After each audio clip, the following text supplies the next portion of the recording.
So there was a time when I was 6 or 7 and I played Little League Baseball. And this is the origins of when Fat Phil roamed the earth. I was a relatively small child. Um, when I was a wee baby, I apparently had pneumonia. And so my immune system wasn't the best. They pumped me full of antibiotics and things like that when I was little. So I wasn't the biggest kid. But my mother was talked into by my grandparents to put me in Little League Baseball. And when we did, I just remember not being the biggest kid. So they put me at shortstop, and I had no idea anything about baseball. So when the ball would get hit to me, it would go straight past me because, I know nothing about baseball. I was raised on college football with my grandfather. And living in Kansas City. Gladstone is a suburb of Kansas City for everyone who doesn't know out there. But the Royals at that time were not the hottest team, so we watched them, but I wasn't too big into them. I was more of a Chiefs fan and football fan. But anywho, so playing baseball and being a child of a single mother, not the biggest kid on the team, my mother and my grandparents wanted me to have an advantage.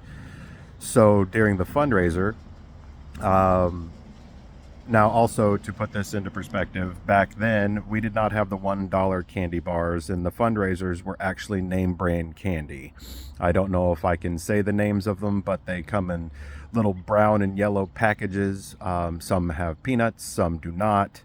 Then we would also have the blue wrapped candy bars that would have the Rice Krispies in them.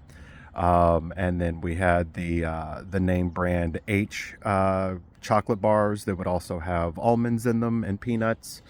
I think those had the title of Mr. something in them, but we would have boxes like that for fundraisers. Well, in order to have this advantage and to be the top seller on the baseball team, my grandparents and my mother bought every box of candy bars from other parents. They bought them when they would bring them in. They just gave the money to the baseball team. And we ended up having close to 70 to 80 boxes of these candy bars. And if I'm not mistaken, I think 50 bars and 50 pouches came in these boxes. So we had all this candy and nothing to do with it. So, aside from my grandma handing it out for Halloween, for 3 or 4 years, we had these candy bars. So we never had to buy any candy bars. I ended up eating almost probably 70% of these boxes of candy. And, not only did I not obtain diabetes, however, I was the top seller by a large margin on the baseball team, which later came out to not having any advantage other than massive weight gain for a child of my age who should not be eating that much candy. Um, and when my mother went and sold her house a few years ago, um, we were cleaning out her mudroom and we actually found a box that had that.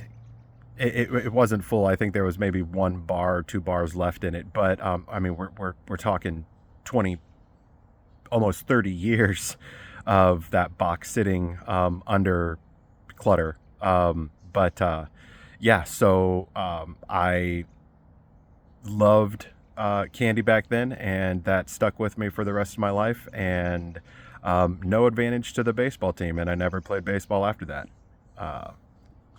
Follow me and like for more.